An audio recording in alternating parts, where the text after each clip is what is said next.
মুহাম্মদ সাল্লাল্লাহু আলাইহি ওয়াসাল্লাম ছোট থেকেই কোনোদিন তিনি কোনো পাপ কাজে লিপ্ত হননি, একেবারে সাদা কাপড়ের মতো স্বচ্ছ ছিলেন। তখন যে যুগে তিনি জন্মগ্রহণ করেছিলেন যুগটির নাম হচ্ছে আইয়ামে জাহেলিয়াত। কি নাম? আইয়ামে জাহেলিয়াত, অর্থাৎ মূর্খতার যুগ, অজ্ঞতার যুগ। এই আইয়ামে জাহেলিয়াতে মূলত কয়েকটা পাপ ব্যাপকভাবে হতো, মানুষ করত। তার মধ্যে একটি পাপ হচ্ছে ব্যভিচার, ব্যাপকভাবে হতো। নাম্বার 2, মানুষ মদ্যপানে ব্যস্ত ছিল, মদ পানে। নাম্বার 3, মানুষ সুদ অতিরিক্ত খেত। নাম্বার 4, গোত্তরীয়, অর্থাৎ মানে এই বংশের মানুষ ওই বংশের মানুষের সঙ্গে ঝগড়া মারামারি করত সামান্য সামান্য ব্যাপার নিয়ে, যে ঝগড়াটা এমন একটা পর্যায়ে পৌঁছে যেত যে সেই কারণে বড় বড় যুদ্ধ পর্যন্ত হয়েছে, ইতিহাস বলছে। এরকম অনেক কিছু। এর মাঝখানে মুহাম্মদ সাল্লাল্লাহু আলাইহি ওয়াসাল্লাম জন্ম হলেন, নবুয়তি পাননি। নবুয়তি পাওয়ার আগে তিনি যখন একেবারে ইয়াং, যুবক, সর্বপ্রথম একটা সংগঠন করেছিলেন, তার নাম হিলফুল ফুজুল। এই সংগঠনের মাধ্যম দিয়ে তিনি সমাজকে সমস্ত দোষ থেকে, অপরাধ থেকে বাঁচানোর চেষ্টা করেছিলেন। আচ্ছা বলুন, এই হিলফুল ফুজুল যে সংগঠন, এটা মুহাম্মদ সাল্লাল্লাহু আলাইহি ওয়াসাল্লাম পরিচালনা করতেন নিজস্ব জ্ঞান দিয়ে। কি দিয়ে? নিজস্ব জ্ঞান দিয়ে। এই নিজস্ব সীমাবদ্ধ জ্ঞান দিয়ে সমাজকে পরিচালনা করার বা সুস্থ রাখার চেষ্টা করেছিলেন, কিন্তু তিনি সফলতা পাননি। তিনি সফলতা পাননি। তিনি নবুয়ত পাওয়ার আগে হীরা নামক গুহাতে, জাবালে নূর নামক পাহাড়ে, হীরা নামক গুহাতে আল্লাহর ধ্যানে মগ্ন থাকতেন। একদা জিবরিল আমিন এলেন, আসার পরে আল্লাহ নবী সাল্লাল্লাহু আলাইহি ওয়াসাল্লামের সিনাকে ধরে চাপ দিলেন, চাপ দিয়ে বললেন, ইকরা, নবী আপনি পড়ুন। আল্লাহ নবী সাল্লাল্লাহু আলাইহি ওয়াসাল্লাম বলেছিলেন, আমি পড়তে জানি না। দ্বিতীয়বার আবার সিনাতে চাপ দেওয়া হলো, বলা হলো আপনি পড়ুন, বলছে আমি পড়তে জানি না। তৃতীয়বার আবার ধরে চাপ দেওয়া হলো, পড়ুন। মুহাম্মদ সাল্লাল্লাহু আলাইহি ওয়াসাল্লাম পড়লেন, ইকরা বিইসমি রাব্বিকাল্লাযী খলাক, খলাকাল ইনসানা মিন আলাক, ইকরা ওয়া রাব্বুকাল আকরাম আল্লাযী আল্লামা বিল কলম আল্লামাল ইনসান মা লাম ইয়ালাম। তখন তিনি হিলফুল ফুজুল সংগঠন চালাচ্ছেন, মানে সমাজ থেকে অপরাধ মুক্ত সমাজ গড়তে চাচ্ছেন, কিন্তু নিজস্ব সীমাবদ্ধ জ্ঞান দিয়ে এটা কখনো সম্ভব হয়নি। জিবরিল আমিন এসে বলছেন, ইকরা, আপনি পড়ুন, বিইসমি রাব্বিকাল্লাযী খলাক, ওই রবের নামে পড়ুন যে রব আপনাকে সৃষ্টি করেছে। তার মানে বোঝা গেল যে নিজস্ব জ্ঞান দিয়ে সমাজ পরিবর্তন করা সম্ভব নয়। আল্লাহর প্রদত্ত কিতাব অর্থাৎ ওহীর জ্ঞান দিয়ে সমাজ পরিবর্তন করা সম্ভব কি সম্ভব নয়? সম্ভব। আজকে বড় আফসোস লাগছে, খুব আফসোস। আমাদের নবী মুহাম্মদ সাল্লাল্লাহু আলাইহি ওয়াসাল্লাম এই মক্কাতেই যারা তার মায়ের সঙ্গে ব্যভিচার করত, যারা তার বোনের সঙ্গে রাত্রি যাপন করত, যারা মানুষ মারা গেলে তার মাথাটা কেটে মাথার এই জায়গাটা মদ পান করার পাত্র বানাতো, যাদের কাছে ছিল সুদ হালাল, যাদের কাছে ছিল মদ হালাল, যাদের কাছে ছিল 360টা দেবদেবী, এই সমস্ত কুসংস্কারে নিমজ্জিত জাতিকে আল্লাহ নবী সাল্লাল্লাহু আলাইহি ওয়াসাল্লাম একটি মাত্র কিতাবের দাওয়াত দিয়ে মানুষকে অন্ধকার থেকে টেনে আলোর দিকে নিয়ে এসেছিলেন কি ছিলেন না? সমস্ত কুসংস্কার ত্যাগ করে তারা এক পর্যায়ে কোরআনের ছত্র ছায়াতে এসেছে কি এসেছে না? এসেছে। বর্তমান জামানা মিলিয়ে দেখুন, হিতে বিপরীত। আজও সেই কোরআন মাজিদ আছে, আজ নবী নেই, সাহাবী নেই, তাবেঈ নেই, রাসূল নেই, কিন্তু আল উলামা ও ওয়ারাসাতুল আম্বিয়া, নবীদের ওয়ারিসগণ অর্থাৎ আলেম ওলামাগণ আজও সমাজে আছে। আছে না নেই? আছে। সেই কোরআন আজও আছে। যে জাতি 360টা দেবদেবীকে ত্যাগ করেছে এর শিক্ষার ফলে, যে জাতি মদ পান ছেড়েছে, সুদ ছেড়েছে, ব্যভিচার ছেড়েছে, গোত্তরীয় ঝামেলা ছেড়েছে, সমস্ত কিছু থেকে মুক্ত হয়েছে একটি মাত্র কিতাবের শিক্ষার কারণে। আর আজ সেই মুসলিম জাতি, অনেক জায়গাতে হিন্দু ভাইদের এখন উৎসব চলছে, মুসলমান ছেলেরা, মুসলমান নেতা নেত্রীরা, মুসলমান এমএলএমপিরা, তারা দেখছি আজকে সেই উৎসবের উদ্বোধনী অনুষ্ঠানের ফিতা কাটছে মুসলমানেরা। কাটছে না? আল্লাহু আকবার! কি অবস্থা! মানে এখনো আইয়ামে জাহেলিয়াত চলছে। কি আশ্চর্য! মেয়েগুলো তো খুব একদম চিল্লামিল্লি বন্ধই করে না, এরা মানে বুঝেই না কিছু। যান, আপনারা বাড়ি চলে যান, খালা বাড়ি চলে যান। তো নিজের সর্বনাশ করছে, আবার আর একজন আরো সর্বনাশ করছে। চিল্লামিল্লি করিয়েন না মা, আপনাকে বারবার বলছি চিল্লামিল্লি করিয়েন না। আসলে আমার বক্তব্য তো সবার পছন্দ হয় না, কারণ আমি ওই সুরসাট দিয়ে বলি না, ওই একটা করে বলি, ওই জন্য সবাই পছন্দ করে না। তবে কার পছন্দ হলো না হলো এটা তো আমার দেখার বিষয় নয়। পবিত্র আল কোরআনে তো কথা আল্লাহ তাআলা বলেছেন, কালিলাম মা তাযাক্কারুন। পৃথিবীতে অল্প সংখ্যক মানুষরাই তারা আমাকে স্মরণ করে। এক জায়গাতেও, এই যে আবু দাউদ পড়ানোর একজন যোগ্য আলেম বসে আছে, আমার থেকে বয়সে অনেক ছোট, 10 বছরের ছোট। আমি সব জিজ্ঞেস করলাম, 10 বছরের ছোট। তা ছোট ভাই হিসাবেই বলছি, জিজ্ঞেস করে দেখুন, ইলমে জ্ঞানের দিক দিয়ে আমার থেকে অনেক বড় করেছে আল্লাহ ওনাকে। যাই হোক, জিজ্ঞেস করে দেখুন যে পবিত্র আল কোরআনে এক জায়গাতে এটা আপনি পাবেন না যে অধিক অংশ লোক, অর্থাৎ বেশিরভাগ লোক আল্লাহকে স্মরণ করে, এ কথা নয়। আল্লাহ বলছে অল্প সংখ্যক লোক আমাকে বোঝে। আমি এই সূরাটির এবারে আপনাদের সামনে শুরু করছি বাংলায় অনুবাদ। শুরু করার আগে বলে রাখছি, পবিত্র আল কোরআনের 1, 2, 3, 4 সিরিয়ালের দিক দিয়ে 56 নম্বর সূরা। এই সূরাটির নাম ওয়াকিয়া। নাম্বার 2, সূরাটি অবতীর্ণ হয়েছে মক্কাতে। আর মক্কাতে যে সূরাগুলি অবতীর্ণ হয়েছে, এই সূরাগুলিতে হুকুম, আদেশ, নিষেধ খুব কম।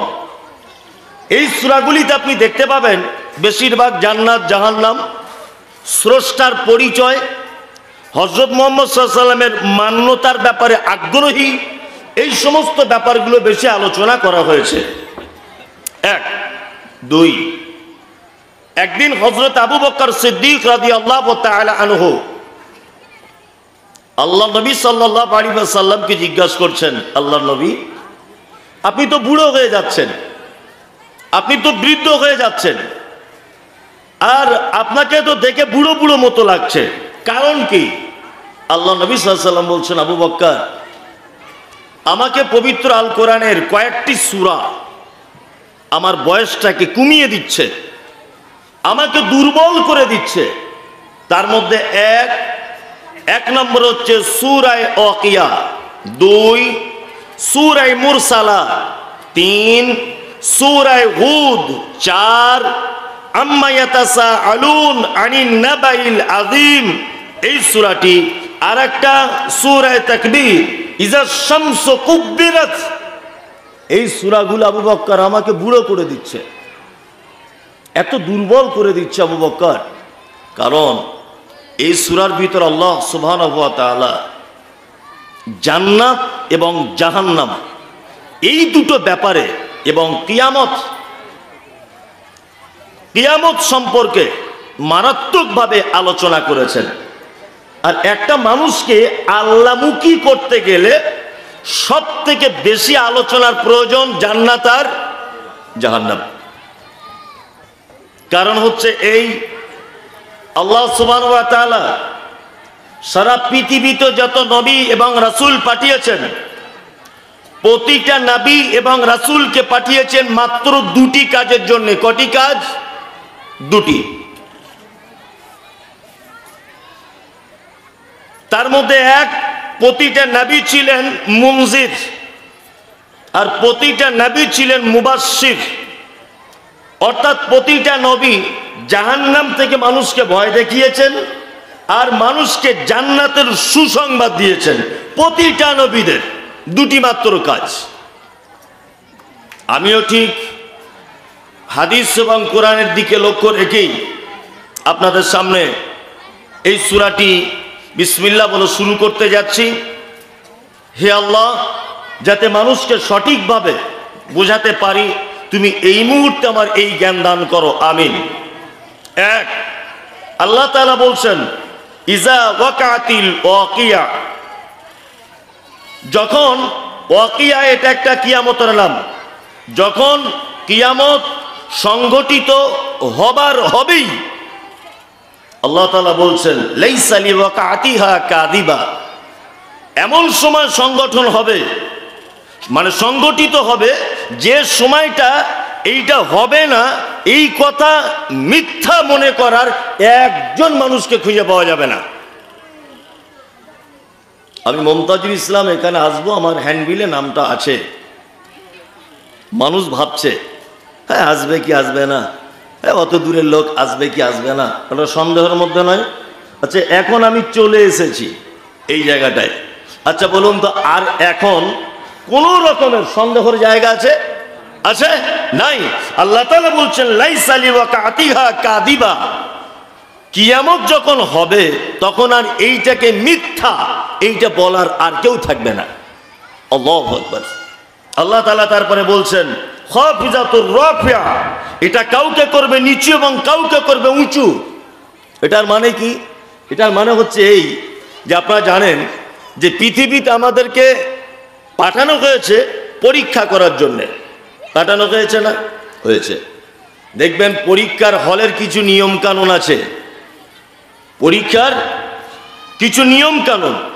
তার মধ্যে একটা নিয়ম হচ্ছে যে পরীক্ষার ফলে মানে হবার পরে তার রেজাল্ট আউট হয় না?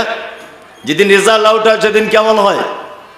যে পাস করে খুব হাসে না? রেজাল্ট টাকা নিয়ে মামার বাড়ি, খালার বাড়ি, ফুপুর বাড়ি, বন্ধু বান্ধব, পাড়া প্রতিবেশী সবাইকে দেখায়, দেখো আমি ফার্স্ট বয় ছাত্র। আর কেউ যখন ফেল করে কেমন হয়? তার মুখটা একেবারেই ছোট্ট হয়ে যায়, একেবারেই ছোট হয়ে যায়। আল্লাহ তাআলা বলছেন সেই দিন হাতে যখন আমলনামা দিয়ে দেওয়া হবে, কিছু মানুষ সেদিন আনন্দে উৎফুল্ল অবস্থায় থাকবে, আর যাদের ডান হাতে আমলনামা দেওয়া হবে, বাম হাতে যাদের দেওয়া হবে, তারা সেদিন মনক্ষুণ্ণ অবস্থায়, লজ্জিত অবস্থায়, অপমানিত অবস্থায় কিয়ামতের মাঠে সেদিন তারা থাকবে। তিন দলে মানুষ বিভক্ত হবে কিয়ামতের মাঠে। কটা দলে? তিনটা দলে। আসহাবুল ইয়ামিন, তারা থাকবে আরশের ডান দিকে, যাদের ডান হাতে আমলনামা দেওয়া হবে, বা আল্লাহ সুবহানাহু ওয়া তাআলা থাকবেন তার ডান দিকে থাকবে। নাম্বার 2 আসহাবুস শিমাল, এক শ্রেণী মানুষ তারা থাকবে বাম দিকে, আর এক শ্রেণী মানুষ আস-সাবিকুন আস-সাবিকুন, তারা থাকবে আল্লাহ সুবহানাহু ওয়া তাআলার সামনে। এরা কারা? যারা সামনে থাকবে এরা হচ্ছেন নবীগণ, সিদ্দিকগণ, শহীদগণ। এরা থাকবেন আল্লাহ সুবহানাহু ওয়া তাআলার সামনে। আর এক শ্রেণী মানুষ থাকবে ডান দিকে, আর এক শ্রেণী মানুষ থাকবে বাম দিকে। ডান দিকের মানুষেরা জান্নাত চলে যাবে, সামনে দাঁড়িয়ে থাকা মানুষেরা তারা জান্নাত চলে যাবে। বিপদে পড়বে কারা? বাম দিকের মানুষেরা, যারা আল্লাহ তাআলার বাম দিকে থাকবেন। আল্লাহু আকবার। আল্লাহ তুমি আমাদের সকলকেই ডান দিক কবুল করে নাও, আমিন। তাছাড়া বড় বিপদ হয়ে যাবে। বিপদগুলো একটা একটা করে বলছি আপনাদের সামনে। এক, দেখুন, পৃথিবীতে যার পরীক্ষা যত বড়, যার পরীক্ষা যত কঠিন, তার ফল কিন্তু তত ভালো। ভালো নয়? ভালো। আর একটা কথা বলে রাখছি, দেখবেন প্রতিটা ক্লাসের একই রকমের পরীক্ষা হয় না। হয় না। ক্লাস 5-এ যে কোশ্চেন হয়, মাধ্যমিকে কি সেটাই হয় না। একটু হার্ড হয়, শক্ত হয়, তাই না? একটা ছেলে মাধ্যমিক পাস করেছে, তার ফলাফল সে টোটো চালাবে। একটা ছেলে MBBS কমপ্লিট করেছে, তার ফলাফল কোন একটা চেম্বারে বসি 3টে গ্যাসের ট্যাবলেট লিখে দিয়ে বলবে 800 টাকা ফি। তার মানে কি, তুমি মাধ্যমিক দিয়েছো, হালকা ফুলকা পরীক্ষা, তোমার জন্য টোটো। আর কেউ MBBS কড়া পরীক্ষা দিয়েছে, তার জন্য বসলেই 800 টাকা ফি, তাই না? তার মানে পরীক্ষা যার যত কঠিন পরীক্ষা, তার ফলাফল তত কি ভালো। আল্লাহ সুবহানাহু ওয়া তাআলা আমাদেরকে মাঝে সাঝে পরীক্ষা করেন না? বিভিন্ন রকম ভাবে করেন। আবার নবী রাসূলদেরকেও পরীক্ষা করেছিলেন। তবে আমাদের থেকে আরো কঠিন পরীক্ষার সম্মুখীন হয়েছিলেন নবী রাসূলগণ। প্রত্যেক নামাজ আমরা একটা দরুদ পড়ি। কি দরুদ? আল্লাহুম্মা সাল্লি আলা মুহাম্মাদ ওয়া আলা আলি মুহাম্মাদ কামা সাল্লাইতা আলা ইব্রাহিম ওয়া আলা আলি ইব্রাহিম ইন্নাকা হামিদুম মাজিদ। বাংলা মানে কি? আল্লাহ তাআলা এইভাবে রাসূলুল্লাহ শিখিয়ে দিয়েছেন যে তোমরা যখন নামাজের ভিতরে তাশাহুদে বসবে, এই দরুদটা পড়বে, আল্লাহুম্মা সাল্লি আলা মুহাম্মাদ, আল্লাহ তুমি শান্তি বর্ষণ করো মুহাম্মাদের উপরে, ওয়া আলা আলি মুহাম্মাদ, এবং মুহাম্মাদের পরিবারের উপরে, কামা সাল্লাইতা আলা ইব্রাহিম, যেমন তুমি শান্তি বর্ষণ করেছিলে ইব্রাহিমের উপরে, ওয়া আলা আলি ইব্রাহিম, এবং ইব্রাহিমের পরিবারের উপরে। প্রত্যেক নামাজে নবী ইব্রাহিমের নাম বলা লাগে কি লাগে না? লাগে। এ মুসলমানই করে না? করে, খাতানা করে। এটা কোন নবীর সুন্নত? ইব্রাহিম ইসমাইল বাপ বেটা, তাই তো? এই যে হজে যাচ্ছেন, হজ করার নিয়ম কি? ধরে নেন আপনি ওমরায় যাবেন, ওমরা যাবার নিয়ম কি? ওমরায় যাবার পরে আপনাকে সাফা মারওয়া সাই করতে হয় না? যারা গেছেন জানেন, যারা জাননি আপনারা জানবেন না। সাফা মারওয়া পাহাড়, এখন তো আর পাহাড় দেখা যায় না, এখন তলাতে পাহাড়, উপরে বিল্ডিং করে দিয়েছে, তার উপরে ছুটতে হবে। সব জায়গায় দৌড়াতে হয় না।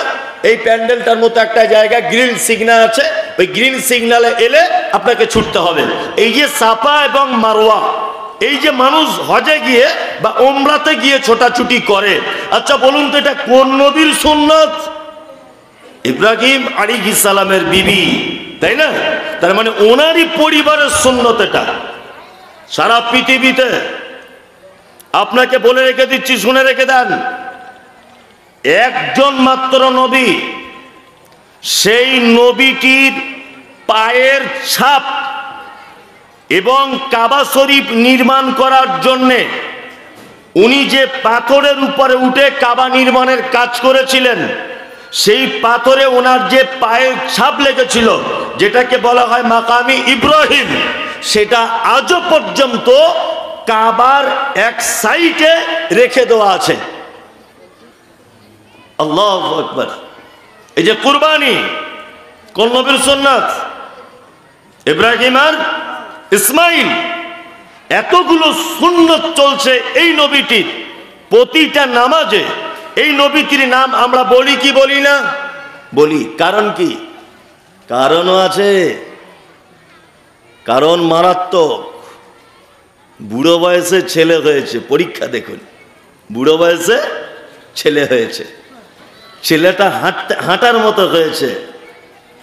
আর একদিন হঠাৎ করে ইব্রাহিম আলাইহিস সালাম, বেটার নাম ইসমাইল, ইসমাইলকে বলছে যে আমি স্বপ্নে দেখলাম, ইন্নী আরা ফিল মানামি আন্নী আযবাহুকা ফানজুর মাযা তারা, আমি স্বপ্নে দেখছি তোমাকে যেন আমি জবাই করছি বেটা। ইসমাইল তখন বলছে ক্বালা ইয়া আবাতি ইফআল, হে আমার আব্বা আপনি করুন, মা তুমারু সাতাজিদুনি ইনশাআল্লাহু মিনাস সাবিরিন, আল্লাহ আপনাকে যেটা হুকুম করেছে অবশ্যই আপনি করুন, ধৈর্যশীলদের ভিতরে আপনি আমাকে পাবেন। আপন বেটাকে কুরবানি করতে নিয়ে যাচ্ছেন কোথায়? মিনাতে। ঘটনা সবার জানা, ঘটনা কি সবার জানা। ইব্রাহিম আলাইহিস সালাম বলেছিলেন যে আল্লাহ সব কথা মেনে নিব, নিজের বেটাকে কুরবানি করব না, এটা কি বলেছিলেন? বলেননি। তাহলে বেটাকে কুরবানি করতে হবে, জিন্দা বেটাকে, এটা কি খুব সহজ না কঠিন? কঠিন। এখন আমরা গরুটাই কুরবানি করি না, আর উনি বেটা কুরবানি করবেন বলে প্রস্তুত হচ্ছেন। আল্লাহু আকবার। শুধু এই নয়, আর অনেক পরীক্ষা, প্রতিটা নবীকে পরীক্ষা। আমাদের নবী মুহাম্মদ সাল্লাল্লাহু আলাইহি ওয়াসাল্লাম মক্কাতে দিনের দাওয়াত দিলেন, দিনের দাওয়াত মানুষ কবুল করছে না, অত্যাচার বেড়ে গেল। এক পর্যায়ে তিনি মদিনার দিকে চলে গেলেন, সঙ্গী সাথী হিসাবে নিলেন হযরত আবু বকর সিদ্দিক রাদিয়াল্লাহু তাআলা আনহুকে। অপরিচিত জায়গা, কেউ চেনে না জানে না, পাহাড়িয়া রাস্তা, মরুভূমি দিয়ে একা একাই চলে যাচ্ছেন হিজরত করে মদিনার দিকে। হাজারো বিপদ। সালাত আদায় করছেন, উটের ভুঁড়ি এসে তার মাথায় চাপিয়ে দেওয়া হয়েছে, তার পিঠে। এই নয়, রাস্তা দিয়ে চলছেন, গলায় রশি দিয়ে টেনে ফেলে দেওয়া হয়েছে। আল্লাহ নবী সাল্লাল্লাহু আলাইহি ওয়াসাল্লাম মক্কাতে ইসলাম প্রচার করতে করতে আল্লাহ নবী সাল্লাল্লাহু আলাইহি ওয়াসাল্লামের চাচা মারা গেলেন, আম্মাজান খাদিজাতুল কুবরা রাদিয়াল্লাহু তাআলা আনহা, তিনি মারা গেলেন। আল্লাহ নবী সাল্লাল্লাহু আলাইহি ওয়াসাল্লাম অসহায় হয়ে পড়লেন, একেবারে অসহায়। ইনি ভাবছেন যে মক্কাতে আর মনে হয় থাকা যাবে না, আমাকে মেরে দেবে, আমাকে চলে যেতে হবে তায়েফে। তায়েফে চলে গেলেন, তায়েফের লিডারদের বাড়ি, নেতাদের বাড়িতে বাড়িতে গেলেন, গিয়ে বললেন তোমরা ইসলাম গ্রহণ করো, আমি নবী, আমার কাছে আল্লাহর ওহী আসছে। নেতারা তখন বলছে আরে বদমাইশ তো বহু কোয়ালিটির দেখেছি, তোমার মতো তো দেখিনি। বাচ্চা ছেলেদেরকে লেলিয়ে দেওয়া হয়েছে, মেরে রক্তপাত করা হয়েছে, মেরে এত রক্তপাত করা হয়েছে যে শরীরে রক্ত জমে যাচ্ছে। আল্লাহ নবী সাল্লাল্লাহু আলাইহি ওয়াসাল্লাম গ্রাম থেকে বার হয়ে পাহাড়ের দিকে গেলেন। ফেরেশতারা এসে বলছেন, পাহাড়ের যারা ডিউটিরত ফেরেশতা এসে বলছেন মুহাম্মদ সাল্লাল্লাহু আলাইহি ওয়াসাল্লাম আপনার এই অবস্থা কেন? আপনি একবার শুধু আমাদেরকে বলুন, চারিদিকের পাহাড়গুলোকে তাদের উপরে চাপিয়ে দিয়ে তাদেরকে ধূলিসাৎ করে দিই। আল্লাহ নবী সাল্লাল্লাহু আলাইহি ওয়াসাল্লাম বলছেন না, তাদেরকে মেরে দিলে হবে না। তাহলে আমি পরবর্তীতে ইসলামের দাওয়াত দেব কাদের কাছে? কখনোই নয়। আল্লাহ নবী মুহাম্মদ সাল্লাল্লাহু আলাইহি ওয়াসাল্লামকে পরীক্ষা করা হয়েছিল, খুব বড় বড় পরীক্ষা, সম্মানও তেমন খুব বেশি, বেশি নয়, হ্যাঁ খুব বেশি। আল্লাহ তাআলা বলছেন যে সেই দিন কিয়ামতের মাঠে কিছু মানুষ তারা হবে খুব আনন্দে থাকবে, আর কিছু মানুষ অপমানিত হবে। পরীক্ষায় পাস করেছেন, রেজাল্ট আউট হয়েছে, আপনি পাস বলে ঘোষণা করে দেওয়া হয়েছে, রেজাল্টটা নিয়ে একবার মামার বাড়ি, খালার বাড়ি, ফুপুর বাড়ি সব জায়গাতে দেখাতে যাচ্ছেন আর বলছেন আমি পাস করে গেছি। ঠিক তেমন কিয়ামতের মাঠে আপনার ডান হাতে আমলনামা যখন দেওয়া হবে, আপনি বন্ধু বান্ধবদেরকে ডেকে ডেকে বলবে দেখো আমি ডান হাতে আমলনামা পেয়ে গেছি, আমি জান্নাত চলে যাব। আর যাদের বাম হাতে আমলনামা দেওয়া হবে তারা আল্লাহর তৈরি করা জাহান্নামের ভিতরে থাকবে। আল্লাহ তাআলা বলছেন কি হাফিজাতুর রাফিয়া, সেদিন কিছু মানুষ হবে উঁচু, কিছু মানুষ হবে নিচু। ইজা রুজাতিল আরযু রাজ্জা, যখন পৃথিবী একদম কাঁপতে কাঁপতে ধ্বংস হয়ে পড়বে। এই পৃথিবীটা কাঁপতে কাঁপতে কিয়ামতের দিন কি হবে? কি হবে? ধ্বংস হয়ে যাবে। আল্লাহু আকবার। কিছুদিন আগে তুরস্কের মাটিতে আপনারা দেখেছিলেন, তুরস্কের মাটিতে ভূমিকম্প হয়েছিল। ভূমিকম্প যেটা হয়েছিল এটা মাটির উপরে হয়নি। বিজ্ঞানীরা তথ্য পেশ করেছে যে ভূমিকম্পটি তুরস্কের মাটিতে হয়েছে। এই ভূমিকম্পটি মাটি থেকে ৮,০০০ ফুট নিচে এর উৎপত্তি। ৮,০০০ ফুট নিচেই ভূমিকম্পটা হয়েছে। হয়েছে কতক্ষণ? ৪০ সেকেন্ড। কতক্ষণ? ৪০ সেকেন্ড। লক্ষ লক্ষ মানুষ মারা গেছে। কোটি কোটি টাকার বিল্ডিং ভেঙে চৌচির হয়ে গেছে। হসপিটাল, স্কুল, রাস্তাঘাট, যানবাহন, মানুষ একেবারে চৌচির হয়ে গেছে। কতক্ষণ হয়েছে? ৪০ সেকেন্ড। পৃথিবীর বিজ্ঞানীদের একটা গবেষণা যে পৃথিবীতে যখন জমিনে ভূমিকম্প যখন হয় জমিন এইভাবে কাঁপে। আবার কেউ কেউ তথ্য পেশ করছেন যে তলায় একটা স্তরের প্লেট আছে, এই প্লেটগুলি সরে যাবার ফলে পৃথিবী কাঁপতে শুরু করে। আরে এটা তো তুরস্কের ভূমিকম্প, এটা তো সুনামির জলোচ্ছ্বাস, এটা তো বাংলাদেশের ভূমিকম্প, এটা তো নেপালের কাঠমান্ডুর ভূমিকম্প আমরা সোশ্যাল মিডিয়ার মাধ্যমে দেখি। আর আল্লাহ তাআলা কিয়ামতের দিনে ভূমিকম্প করবেন এ ব্যাপারে তিনি বলেছেন ইজা যুলজিলাতিল আরযু যুলজালাহা ওয়া আখরাজাতিল আরযু আসকালাহা। আল্লাহু আকবার। কিয়ামতের দিনের ভূমিকম্প, মাটি কাঁপতে কাঁপতে ধ্বংস হবে। ওয়া আখরাজাতিল আরযু আসকালাহা, আর মাটির তলায় থাকা জিনিসগুলোকে উপরে তুলে দেওয়া হবে। সেদিনকার ভূমিকম্প কেমন হবে? ঢালাই মেশিনে মশলা মাখানো দেখেছেন? একদিকের মশলা আর একদিকে নিয়ে চলে যায়, দেখেছেন না? এই তেমন উপরের মাল নিচে চলে আসবে, নিচের মাল উপরে চলে আসবে। এটা আল্লাহর ভূমিকম্প। সেদিন যে কত কঠিন, এর নাম কিয়ামতের মাঠ। কিয়ামতের মাঠ সম্পর্কে আল্লাহ তাআলা বলেন ইয়া আইয়ুহান নাসু তাকু রাব্বাকুম ইন্না জালজালাতাস সাআতি শাইউন আযীম। আল্লাহ তাআলা বলছেন হে মানুষ তোমরা আমাকে ভয় করো, তোমরা আমাকে ভয় করো। আল্লাহ বলছেন ঈমানের স্বীকৃতি প্রদানকারীরা তোমরা তোমার রবকে ভয় করো। নিশ্চয়ই কিয়ামতের দিনের মহা কঠিন আযাব বড়ই কঠিন, আজিম, মহা ক্ষমতাশীল, মহা ভয়ঙ্কর ব্যাপার। কিয়ামতের দিনটা ভয়াবহ দিন। কেমন ভয়াবহ? আল্লাহ তাআলা বলছেন, কি বলছেন? ইয়াউমা তারাউনাহা তাযহালু কুল্লু মুরজিআতিন আম্মা আরজাআত ওয়া তাযাউ কুল্লু যাতি হামলিন হামলাহা ওয়া তারান নাসা সুকারা ওয়া মা হুম বিসুকারা ওয়ালাকিন্না আযাবাল্লাহি শাদীদ। কিয়ামতের দিনের বিভীষিকা বলতে গিয়ে আল্লাহ সুবহানাহু ওয়া তাআলা বলছেন সেদিন মা তার বাচ্চাকে দুধ পান করাতে ভুলে যাবে। নাম্বার 2, গর্ভবতী মেয়েরা যাদের পেটে বাচ্চা থাকবে নিচের দিক দিয়ে বাচ্চা পড়ে যাবে, তারা বুঝতে পারবে না। আল্লাহু আকবার। মানুষগুলিকে দেখতে পাওয়া যাবে মানুষরা সব যেন মাতালের মতো করে ঘুরছে। আল্লাহ তাআলা বলছেন ওমা হুম বিসুকারা, একজনাও তারা মদ পান করেনি, ওয়ালাকিন্না আযাবাল্লাহি শাদীদ, শুধুমাত্র আমার কঠিন আযাবের ভয়ে মানুষ মাতালের মতো করে ঘুরবে। এর নাম কিয়ামতের মাঠ।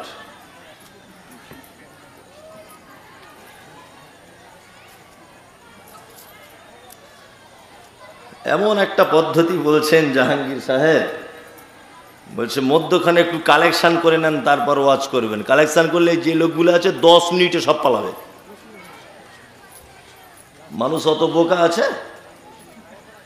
সব মানুষ পালাবে, তাই না? সব পালাবে। আল্লাহ, যাই হোক, তবুও বলবেন সল্লাহ। আল্লাহ সুবহানাহু ওয়া তাআলা বলছেন বুসাতিল জিবালু বাসা, কিয়ামতের দিনে পাহাড়গুলোকে চূর্ণ বিচূর্ণ করে দেওয়া হবে, ধুলোর মতো উড়িয়ে দেওয়া হবে। আমরা পৃথিবীর উপরে যে পাহাড়গুলো দেখি, এগুলো তো অল্প পাহাড়, একেবারে অল্প পাহাড়। যতটা উপরে তার থেকে বেশি থাকে নিচে। নাম্বার 2, পাহাড় পৃথিবীর জমিনে যতটা আছে, সমুদ্রের গভীরে, সাগরের গভীরে এর থেকেও লক্ষ কোটি গুণ বেশি পাহাড় মজুদ করে রাখা হয়েছে। এই পাহাড়গুলিকে পৃথিবীতে কেন তৈরি করা আছে?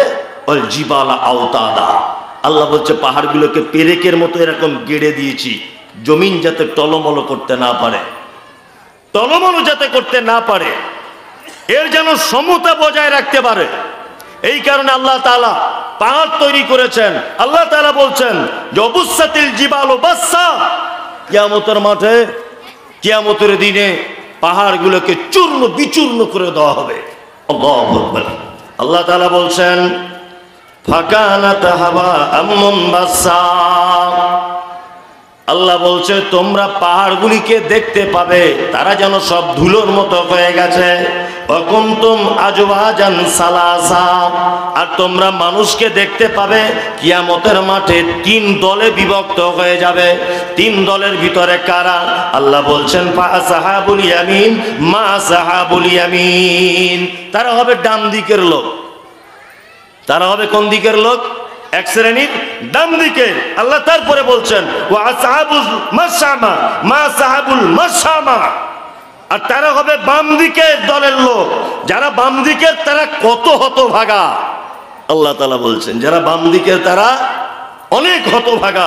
আল্লাহ তাআলা বলছেন আস-সাবিকুন আস-সাবিকুন, আর অগ্রবর্তী যারা, অর্থাৎ আল্লাহ সুবহানাহু ওয়া তাআলার আগে যারা থাকবে কিয়ামতের মাঠে, এদের ব্যাপারে তো অনেক অনেক অনেক জান্নাতে ভরা। এই সব বক্তব্য আমি বুঝতে পারছি আপনাদের কাছে চলবে না, আমি বুঝতে পেরে গেছি পরিস্থিতি দেখে, যে কোরআন দেখে দেখে বললেও মানুষ শুনবে না, ওই বাঁধা গদ চালাতে হবে, তাছাড়া হবে না, তাই না? চলুন এবার আপনাদেরকে দেখবেন যত লোক চলে গেছে বা রাস্তায় ঘুরছে সব এখানে চলে আসবে, এরকমও বক্তব্য আছে। কিন্তু সত্যি বলছি, আমি মানে এমন একটা পর্যায়ে আসি এই মুহূর্তে যে রঙ্গরস আর পছন্দ হচ্ছে না, ভালো লাগছে না, যে এতে ইসলামের কোনো কাজ হচ্ছে না। কি বললাম বুঝলেন? ইসলামের কোনো কাজ হচ্ছে না। পেলেন একটা মানুষের কাছে কোরআনের থেকে বড় বক্তব্য আর কোনো বক্তব্য আছে? আছে? নাই। দেখুন কোরআনের আয়াত বলছি, তার বাংলাটা বলছি, মানুষ শুনবে না, মানুষ আস্তে আস্তে কেটে পড়বে। তাই 2টো দলের কথা আমি আপনাদেরকে বলি। এক, ডান দিকের লোক যাবে কোথায়? কোথায়? জান্নাতে। বাম দিকের লোক যাবে কোথায়? জাহান্নামে, তাই তো? এই 2টো ব্যাপারে আপনাদেরকে একটু একটু করে আলোচনা করে শুনিয়ে দেওয়া যাক। প্রথম বলি জাহান্নামটা কেমন, তারপরে আপনাদেরকে বলি জান্নাতটা কেমন। এক, আমাদের নবী মুহাম্মদ সাল্লাল্লাহু আলাইহি ওয়াসাল্লাম তিনি বলছেন একটা বড় ধরনের পাথর, কুইন্টাল কুইন্টাল ওজন, এই পাথরটা যদি জাহান্নামের দিকে যদি নিক্ষেপ করা হয় তাহলে তার শেষ পর্যায়ে পৌঁছাতে টাইম লাগবে 70 বছর। কত বছর? কেউ কেউ বলছেন 69 বছর টাইম লাগবে শেষ স্থানে পৌঁছাতে। জান্নাতের স্তর আছে, একটা স্তর আর একটা স্তর, একটা স্তর থেকে আর একটা স্তরে পৌঁছাতে একটা দ্রুতগামী যানবাহন টাইম লাগবে কত বছর? 40 বছর। একটা জাহান্নামী, সে জাহান্নামে থাকবে, এই জাহান্নামীর একটা কান থেকে আর একটা কান পর্যন্ত এর দূরত্বটা হবে কতটা? না, একটা দ্রুতগামী যানবাহন 100 বছর রাস্তা চললে যতটা রাস্তা যাবে ততটা রাস্তা একটা জাহান্নামীর এই জায়গাটা। আল্লাহু আকবার। তার দাঁত হবে কেমন? না উহুদ পাহাড়ের সমান। এইবার আপনাকে বলছি জাহান্নাম কি? আল্লাহ তাআলা বলছেন নারুল্লাহিল মুকাদা, এটা আমার প্রজ্বলিত আগুন। আল্লাতী তাত্তালিউ আলাল আফিদা, এই আগুনের এত তেজ যে মানুষের অন্তঃকরণ পর্যন্ত পৌঁছে যাবে। ইন্নাহা আলাইহিম মুসাদা, জাহান্নামের ভিতরে মানুষকে ঢুকিয়ে দেওয়ার পরে তার ঢাকনা লাগিয়ে দেওয়া হবে। ফি আমাদি মুমাদ্দাদা, এবং জাহান্নামের ভিতরে কি করা হবে? না তাকে খুঁটিতে বেঁধে জাহান্নামের আগুনের জিঞ্জির দিয়ে তাকে পেঁচিয়ে বেঁধে দেওয়া হবে। আল্লাহু আকবার। আগুনে বেঁধে দেওয়া হবে। কেমন জাহান্নাম? আল্লাহ বলছে এটা আমার আগুন। নাম্বার 2, এই জাহান্নামটা এমন এক জাহান্নাম যে মায়েরা যেমন তরকারি রান্না করতে করতে টকবক টকবক করে যখন ফোটে তারপরে ঢাকনা দিয়ে ঢেকে দেয়, আল্লাহ তাআলা বলছেন জাহান্নামীদেরকে জাহান্নামের ভিতরে ঢেকে দিব।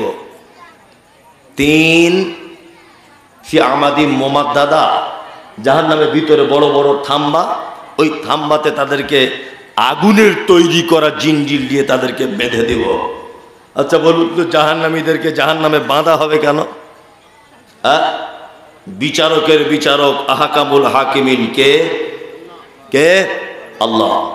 আল্লাহ যদি একটা জাহান্নামীকে বলে এইখানে দাঁড়া, এক পা হিলতে পারবে? এক পা হিলতে পারবে? হিলতে পারবে না, এক পাও হিলতে পারবে না। তারপরেও আল্লাহ তাআলা বলছেন ওদেরকে আমি জাহান্নামে জিঞ্জির দিয়ে বেঁধে দিব। কারণ হচ্ছে এই যে পৃথিবীতে দেখবেন যখন চোর ধরা পড়ে গ্রামগঞ্জে, তখন চোরটাকে ধরে ল্যাম্পপোস্টে বাঁধে, গ্রামের মোড়ল বাঁধে না? বাঁধার পরে কি বলে? এই দেখি তোর কোন বাপ আছে, তোর হাত খুলে নিয়ে যাবে দেখি। এটা বলে কি বলে না? বলে দেখি তোর কোন বাপ আছে, এইখান থেকে তোকে ছাড়িয়ে নিয়ে চলে যাবে দেখি, বলে না? তার মানে মোড়ল তার ক্ষমতা দেখায়, দেখে না? দেখ আমি কত ক্ষমতাবান, আমি রাজনৈতিক দাপটের লোক, তোকে কে খুলে নিয়ে যাচ্ছে দেখি, দেখি তোর কোন বাপের ক্ষমতা আছে। বলি কি বলি না? বলি। আল্লাহ তাআলা ঠিক তেমন জাহান্নামের ভিতরে 2 দিক দিয়ে বাঁধবেন, মানে চারিদিক দিয়ে লোহার জিঞ্জিল দিয়ে বাঁধবেন। আর কিয়ামতের দিনের সম্পর্কে বলেন খুযুহু ফাগুল্লু সুম্মা জাকিমুস সাল্লু, অপরাধীদের পিছন দিক দিয়ে হাত এইভাবে বাঁধা থাকবে। ক্ষমতা ছিল বলে লকডাউনে লোককে বাড়িতে ঢুকিয়ে বুলডুজার দিয়ে বাবরি মসজিদ ভেঙে দিয়েছে। এরকম লোক আছে না নেই ভারতবর্ষে? আছে। নাম নরেন্দ্র মোদী। কিয়ামতের দিনে হাত বাঁধা থাকবে তার পিছন দিক দিয়ে।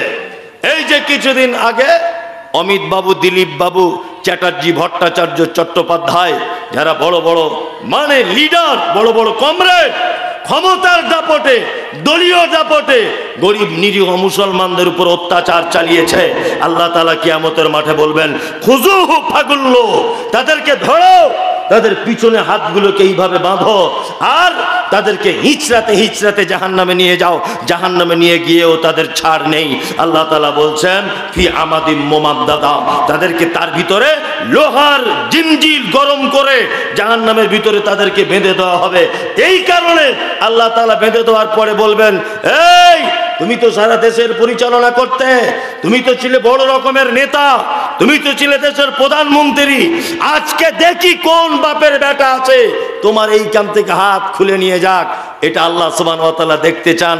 তার মানে আল্লাহ তাআলা নিজের ক্ষমতা দেখাবেন সেদিন, ক্ষমতা দেখাবেন, দেখ আমার কত ক্ষমতা। এটা আল্লাহ তাআলা পারেন কি পারেন না? পারেন, পারেন। আল্লাহু আকবার। বাম দিকের লোক যারা হবে এদের ব্যাপারে আল্লাহ তাআলা বলেছেন, আরাআইতাল্লাযী ইউকাযযিবু বিদ্দীন, বাম দিকের লোক কারা? আল্লাহ নবীকে বলছেন, নবী আপনি কি তাদেরকে দেখেছেন যারা কিয়ামতের দিবসকে অস্বীকার করে? ফাযালিকাল্লাযী ইয়াদউল ইয়াতীম, যারা এতিমের সঙ্গে সদ্ব্যবহার করে। ওয়ালা ইয়াহুজ্জু আলা তুআমিল মিসকিন, যারা মিসকিনদের খাদ্য দানে উৎসাহিত করে না। ফাওয়াইলুল লিল মুসাল্লিন, আল্লাহ বলছে ওই মুসল্লিরা বাম দিকের দলে থাকবে, অর্থাৎ দুর্ভোগের ভিতরে থাকবে। কোন মুসল্লি? আল্লাহ তাআলা বলছেন আল্লাযীনা হুম আন সালাতিহিম সাহুন, যারা সালাত আদায় করে, যারা নামাজ পড়ে কিন্তু অস্বস্তি সহকারে সালাত আদায় করে, আল্লাহ তাআলা বলছে এরা বাম দিকের লোক, এরা বড় দুর্ভোগের ভিতরে থাকবে কিয়ামতের মাঠে। নাম্বার 4, আল্লাহ তাআলা বলেন যে ইউরাউন, তারা লোক দেখানোর জন্য নামাজ পড়ে। তারপরে আল্লাহ তাআলা বলছেন ওয়ায়ামনাউনাল মাউন, যারা প্রতিবেশীকে সামান্য কিছু উপকার করা থেকে নিজেকে আটকিয়ে রাখে, এরা সব বাম দিকের লোক। বাম দিকের কটা লোক? 1, এতিমের সঙ্গে অসৎ ব্যবহার করে যারা। 2, মিসকিনদের খাদ্য দানে উৎসাহিত করে না যারা। 3, ওই মুসল্লি যারা নামাজ পড়ে অস্বস্তি সহকারে। এরকম মুসল্লি আছে না আমাদের মসজিদে? আছে না নেই? নামাজ পড়ছে, নামাজ পড়তে পড়তেই পাছা চুলকাইছে, মাথা চুলকাইছে, টুপি বার করছে, মোবাইল দেখছে, এই করছে। এখন নামাজি আছে না নেই? ওমরপুরে একটা জায়গাতে আমি একদিন আসরের নামাজ পড়ছি, এটা একদমই মানে খাঁটি কথা, গত বছরে ঘটেছে। এটা কেমন নামাজি আমরা, মসজিদে নামাজ পড়ছি, তা একজন বিহারি ব্যবসায়িক লোক ও মসজিদে নামাজ পড়ছে। তা আমি ওর 3-4 জনের পাশে দাঁড়িয়েছি, ও আমার 3-4 জনের সাইডে আছে। তা ওর ফোন বেজেছে, তা ফোনটা বেজেছে, একবার কেটে দিয়ে পকেটে ঢুকিয়ে দিয়েছে। সে তো জানে না যে নামাজ পড়ছে, সে আবার করেছে, ক্রিং ক্রিং করে আওয়াজ হচ্ছে। ও ফোনটা বার করে বিহারি লোক বলছে আবি হাম নামাজ মে হ্যায় বাদ মে কল কিজিয়ে, নামাজ পড়তে পড়তে বলছে। আল্লাহর কসম করে বলছি, আবি হাম নামাজ মে হ্যায় বাদ মে কল কিজিয়ে বলে দেখছি, আবার পকেটে ভরে নামাজে দাঁড়িয়ে আছে। কি অবস্থা! আল্লাহু আকবার। জি, কি অবস্থা! নামাজি নামাজি অথচ নামাজ পড়ে, সালাত আদায় করে, অমনোযোগী, মনোযোগ দেয় না সালাতে। এরকম নামাজি আছে না নেই? আজান হচ্ছে, যাচ্ছে তা যাচ্ছে গরুর গাড়ির মতো, ও জমাত ছেড়ে গেল কি থাকলো ওসব দেখার কোনো প্রয়োজন নেই। এরকম নামাজি আছে? আছে। আল্লাহ তাআলা বলছেন ইউরাউন। আর একটা নামাজি, নামাজিকে যারা লোক দেখানোর জন্য নামাজ পড়ে, এরকম নামাজি দিনাজপুরে নেই, আমাদের ওদিকে আছে। লোক দেখানোর নামাজি আছে, সারা সপ্তাহে যায় না। দেখবেন জুম্মার দিনে ফক সেন মেরে সাদা পাঞ্জাবি পরে বসে আছে প্রথম কাতারে। আর ওই যে ইমাম সাহেবরা বলেছে একটা জুম্মা থেকে আর একটা জুম্মার নেকি মানে গোনা মাফ হয়ে যায়। হ্যাঁ, ও ভেবেছে আজকে গেলেই গোনা মাফ হয়ে যাবে, ও ভেবেছে হয়তো। এরকম নামাজি আছে না নেই? আছে। আবার ও শুধু নামাজি নয়, ও শুধু জুম্মার নামাজি নয়। ইমাম সাহেব যদি কোনোদিন 2-4 মিনিট খুতবা এদিক ওদিক যদি করে দেয়, বেশি হয়ে যায় বা কম হয়ে যায়, বা মসজিদের কমিটির কোনো ভুল ত্রুটি যদি পেয়ে যায়, তা ও এসে মসজিদের বাহিরে এমন করে বলবে যে মনে হচ্ছে পাক্কা তাহাজ্জুদ সহ নামাজি। আর কিছু লোক আছে মাথা মোটা, যাদের মাথায় কিছু নেই, ও আবার ওকে পাম দিয়ে বলে তুই হচ্ছিস বাপের বেটা, যা বলিস সামনাসামনি বলিস। এরকম লোক আছে না? ঈদের নামাজ পড়ে ঝামেলা করে, জুম্মার দিনে ঝগড়া বাঁধায়। এরকম লোক আছে না? নেই? আছে। আর ও যখন ওকে পাম দিয়ে মোটা করে দেয় যে তোর মতো বাপের বেটা নেই, হক কথা বলিস সবার সামনে, ও ফুলে গিয়ে আরো জোরে জোরে বলে। আরো জোরে জোরে বলে মানে ও মানুষ নয়, ও হচ্ছে গয়াকার ধয়াকার মানুষ, ও গাধা। ওই ইমাম সাহেবের মান সম্মান নিয়ে ছিনিমিনি খেলছে, মানে ওর নিজের মান সম্মান নেই। কি বলছে বুঝতে পারছেন? আর 5 জনের মান সম্মান নিয়ে টানাটানি করছে, মানে ওর নিজের মান সম্মান নেই। আল্লাহু আকবার। আল্লাহ তাআলা বলছেন ওয়ায়ামনাউন আল মাউন, আর প্রতিবেশীকে যারা সামান্য জিনিস উপকার করা থেকে নিজেকে আটকিয়ে রাখতে পারে না, আল্লাহ তাআলা বলছেন এরাও বাম দিকের লোক, অর্থাৎ জাহান্নাম চলে যাবে। প্রতিবেশী সাইকেলে হাওয়া দেয়, ওটার নাম কি? Bumper, pumper, Pampa. আমার সাইকেলে হাওয়া নেই, আপনার বাড়িতে গিয়ে বলছি বুবু, আপনার বউকে বলছি বুবু একটু পাম্পারটা দাও না, হাওয়াটা দিয়ে এলি। তা বুবু তখন আমাকে বলছে আমাদের পাম্পারের ওয়াশারটা খারাপ হয়ে গেছে, অথচ ভালো, অথচ ভালো, আমি চাইতে গেছি বলে বলছে খারাপ। এরকম লোক আছে না নেই? হ্যাঁ আছে। আল্লাহ তাআলা বলছেন ওয়ায়ামনাউন আল মাউন, যারা প্রতিবেশীকে সামান্য উপকার করা থেকে দূরে রাখে, নিজেকে হটিয়ে রাখে, এরা বাম দিকের লোক, অর্থাৎ এরা জাহান্নাম চলে যাবে। চলুন ডান দিকের লোক কারা? ডান দিকের যে জায়গাটা, তার নাম কোথায়? জান্নাত। জান্নাতের কোনো স্বাদ পেয়েছেন? পৃথিবীতে জান্নাতের স্বাদ, জান্নাতের কোনো জিনিস দেখেছেন? দেখেছেন? দেখেননি? কে বলেছে? হাজী সাহেবরা দেখেছে, আপনার জানা নেই তাই মনে হচ্ছে। পৃথিবীতে কয়েকটা জিনিস আছে যেটা জান্নাত থেকে এসেছে। এক, হাজরে আসওয়াদ, যেখান থেকে হাজী সাহেবরা তওয়াফ করতে শুরু করেন মক্কাতে, অর্থাৎ কাবা ঘরের এক কোনায় আছে, ওটা এক কোনাতে রাখা আছে। আমি আলহামদুলিল্লাহ আজ থেকে 15 দিন আগে চুমু খেয়ে এসেছি হাজরে আসওয়াদে। 15 দিন আগে আল্লাহ নবী সাল্লাল্লাহু আলাইহি ওয়াসাল্লাম বলেছেন পাথরটা ছিল দুধের থেকে সাদা, কিন্তু বনি আদমের পাপ এত বেশি হয়েছে যে ওটাকে চুমু খেয়ে কালো করে দিয়েছে। আল্লাহু আকবার। ওখানে গেলে কিছু শিক্ষা পাওয়া যায়। কি শিক্ষা? আমাদের পশ্চিম বাংলা বা ভারত, পাকিস্তান, বাংলাদেশের মানুষের একটা নিয়ম নীতি আছে যে বুড়ো না হলে হজ ফরজ হয় না। হ্যাঁ, এরা ভাবে যে বুড়ো না হলে হজ ফরজ হয় না। ও বুড়ো বয়সে হজে যাওয়ার থেকে ঘরে বসে থাকা ভালো, ও কিছুই করতে পারবে না। হাজরে আসওয়াদে চুমু খাবে, আফ্রিকার লোক এমন গুতা মারবে বাম দিক দিয়ে না, ও ছিটকে 20 হাত দূরে গিয়ে পড়বে। ও বুড়া বয়সে গিয়ে কি করবে? ও নিজেই এরকম করে কাঁপছে, তো ও কি হাজরে আসওয়াদে চুমু খাবে?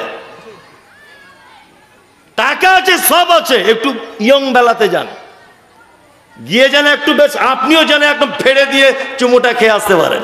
আমাদের দলের 41 জন আমরা ছিলাম, তার ভিতরে এই যে আমার একজন এখানে বসে আছে সামনে, এই যে পাঞ্জাবি পরে ও ছিল, কেউ চান্স পাইনি। আল্লাহ আমাকে কবুল করেছে, হয়তো আমি চুমু খেয়েই এসেছি ইনশাআল্লাহ। নিয়ত করেই গেছি, তা মরি মরবার, যাই যাবো, যা হবে চুমু খেয়ে দিয়েই তবে আসবো। এটা জান্নাত থেকে এসেছে পাথর। নাম্বার 2, মাকাম ইব্রাহিম, প্রথমে যেটা বলেছি ওটা জান্নাত থেকে এসেছে পাথরটা। নাম্বার 3, জান্নাতের অনেক ফল পৃথিবীতে আছে। আল্লাহ নবী সাল্লাল্লাহু আলাইহি ওয়াসাল্লাম সব থেকে বেশি পছন্দ করতেন আজওয়া খেজুর খেতে। মক্কা মদিনাতে আজওয়া খেজুরের দামও কিন্তু সব থেকে বেশি। দেখবেন কালো রকমের খেজুরটা, একেবারে কালো আর খুব শক্ত, এমন খেজুরটার বৈশিষ্ট্য